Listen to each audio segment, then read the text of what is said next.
Good morning students, today's chapter is resources and development. हम आपका ये चैप्टर देखते हैं।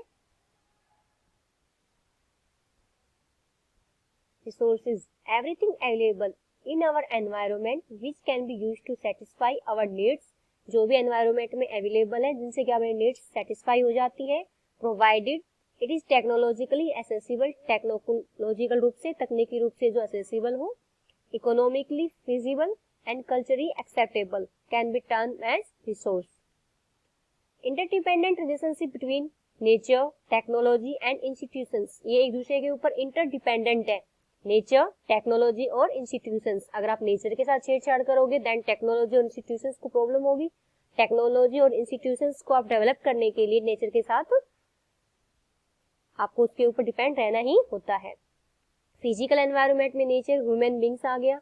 Human beings interact with nature. Human beings की ये नेचर होता है कि वो नेचर के साथ इंटरेक्ट करता है थ्रू टेक्नोलॉजी के through and create institutions to assist their economic development. Economic development के लिए नेचर के साथ इंटरेक्ट करना ही होता है ह्यूमंस को। क्लासिफिकेशन ऑफ रिसोर्सेज, अब रिसोर्सेज को क्लासिफिकेशन किया गया है, डिवाइड किया गया है इनको टू टाइप्स में, नेचुरल एंड ह्यूमन। नेचुरल में रिन्यूएबल, नॉन रिन्यूएबल। ह्यूमंस में structure and institutions quantity and quality के बेस पे। तो रिन्यू में भी टू टाइप्स हैं, कॉन्टिन्यूअस लगातार फ्लो करने वाले लाइक वाइन, वाटर, और बायोलॉजिकल। नॉन रिन्यू जिनको हम नॉन रिन्यू नहीं कर सकते। रिसाइक्लेबल जिसको हम रिसाइकलिंग कर सकते हैं, फॉर एग्जाम्पल मेटल्स की, उनको हम मेटल्स को चेंज कर सकते हैं।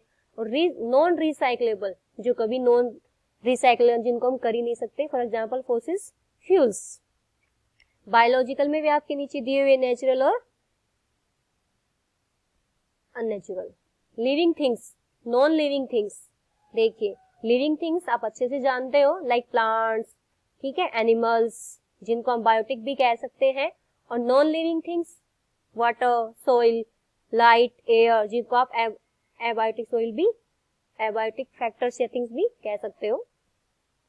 On the basis of origin, इसकी ओरिजिन बेस के ऊपर, उत्पत्ति के बेस पे आप देखिए बायोटिक और abiotic. Biotic obtained from biosphere have life, इसमें लाइफ होती है like human beings, flora and fauna, trees, livestock etcetera.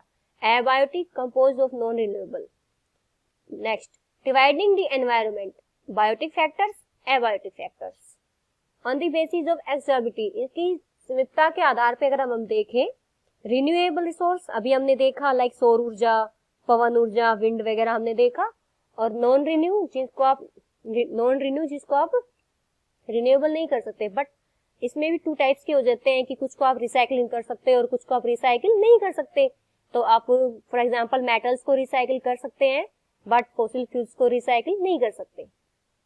Renewable resources are renewable और replenishable resources which can be renew और प्रोड्यूस बाय फिजिकल, केमिकल और mechanical process. For example solar, wind energy, water, forest and wildlife etcetera. Renewable resources may further be divided into continuous और flow resources. For example, wind, water जो कि continuous है और flow resources है. Non-renewable are formed over a subsequently long geologically time. Minerals and fossil fuels. Minerals को आप recycle कर सकते हो बट fossil fuels को आप रिसाइकिल नहीं कर सकते। इनको भी सब डिवाइड किया गया है रिसाइकिल रिसोर्सेज में लाइक मेटल और non recycle resources like fossil fuels.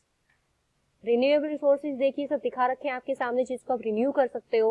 Wind दिखा रखी है कहीं, देखिए पैनल्स दिखा रखे हैं सौर ऊर्जा के लिए जगह जगह पे।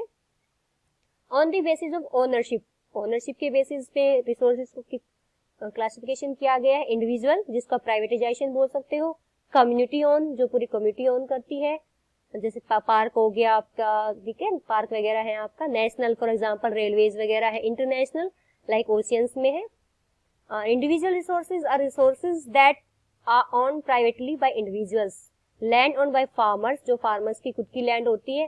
Allotted by the government against the payment of revenue, हालांकि government revenue के उसमें against में इसको allot करती है। Plantations, pastured lands, जो plantations हैं, बागान है, वो individual होते हैं। Pastured land जो चारागाह भूमि है वो भी private होती है। Ponds, तालाब, water in wells, कुएं होते हैं, owned by individuals, individuals के हो सकते हैं। प्लॉट हो सकते हैं, हाउसेस भी होते हैं, अदर प्रॉपर्टी भी होती है in the city etcetera.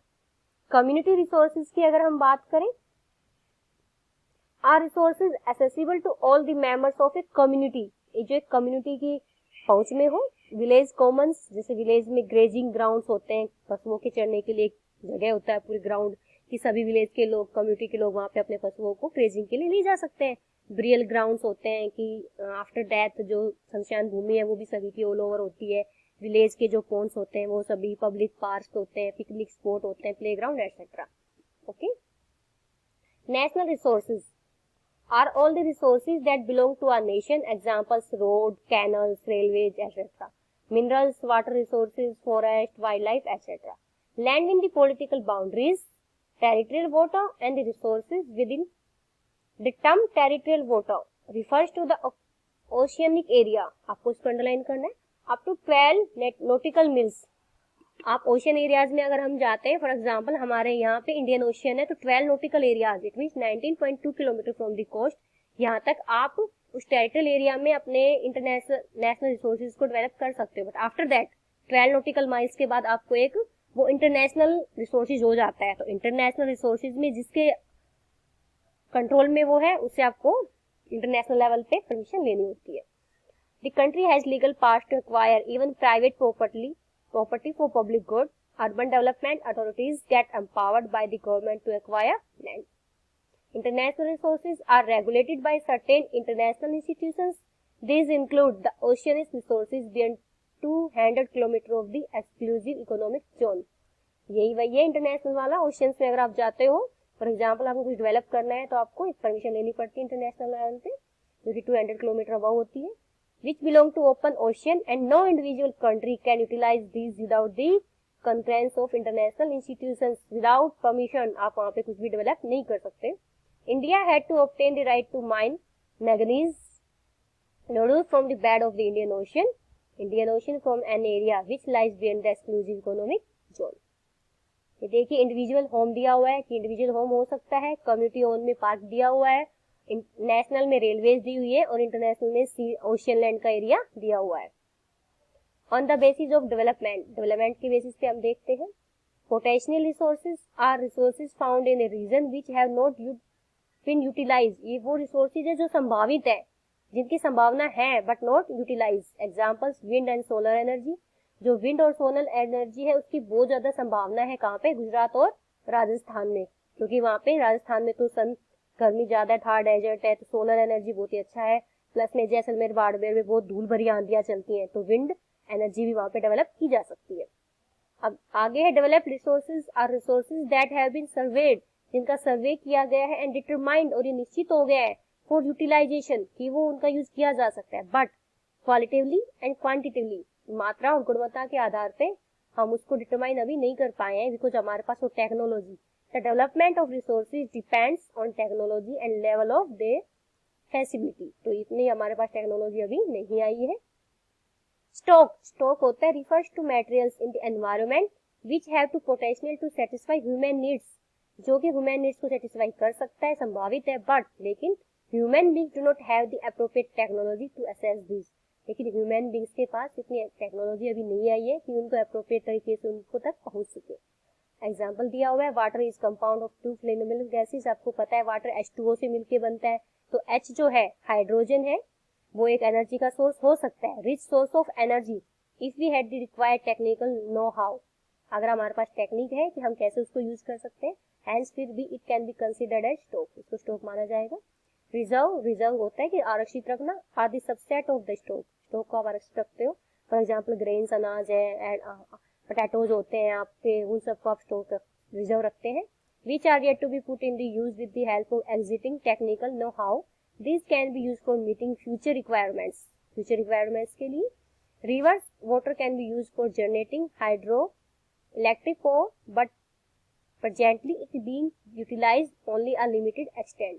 Thus the water in the dams is a reserve which can be used in the future. Problems created by indiscriminate use of resource by man. Many resources got depleted. Forest resources got accumulated in the hands of few people. The society is divided into rich and poor. Global warming, ozone layer, depletion, environmental degradation और other problems. ये सब problems हो रही है indiscriminate की वजह से, जो कि यूज किए जा रहे resource by man. Sustainable development, most important question है आपकी बुक का। Economic development which does not damage the environment and at the same time takes care of the needs of the future generations, it's called sustainable development। it means जो economic development है जो कि damage कर रहा है environment को, at the same time उसी time पे हमें नीड है इस चीज की कि हम फ्यूचर जनरेशंस के लिए इनकी टेक केयर करें। इट मीन्स इनको भविष्य के लिए बचा करके रखें। सस्टेनेबल डेवलपमेंट में देखो सब कुछ दिखाया हुआ है, green economy, low carbon growth, ठीक है, रिसोर्स एफिशिएंसी, सोशल इंक्लूसिविटी। अब रिसोर्स प्लानिंग, अब रिसोर्स की प्लानिंग है। Resource planning is a technique और skill of proper utilisation of resources. It means एक टेक्निकल प्लानिंग होनी चाहिए रिसोर्सेज को यूटिलाइज करने की, इतना ज्यादा यूटिलाइज ना करें कि इन फ्यूचर वो बचे ही ना।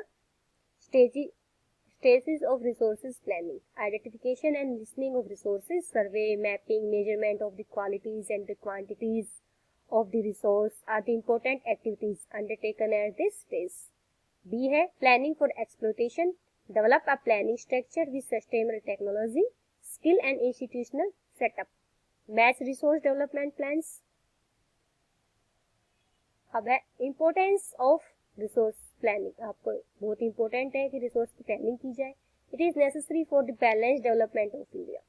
सम regions of India are rich in certain resources and poor in other some resources.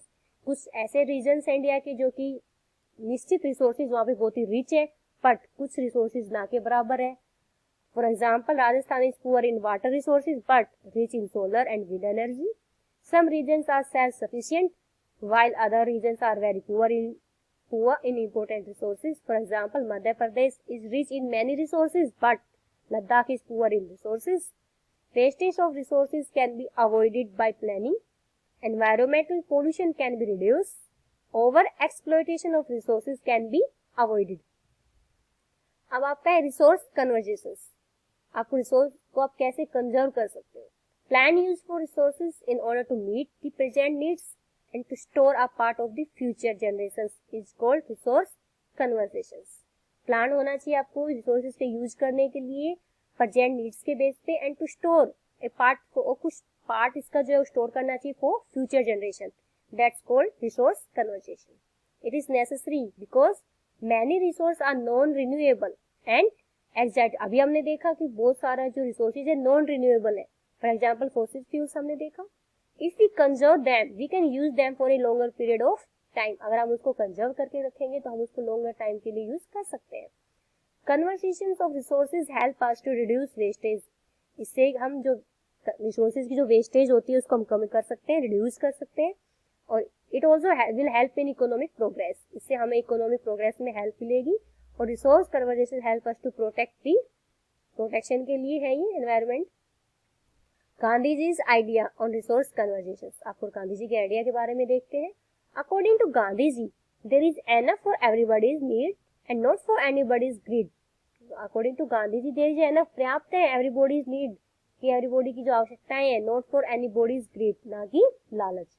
Greedy and selfish individuals, जो ग्रीडी, लालची और सेल्फिश स्वार्थी इंडिविजुअल्स हैं, and the exploitative nature of modern technology are the root cause for resource depletion.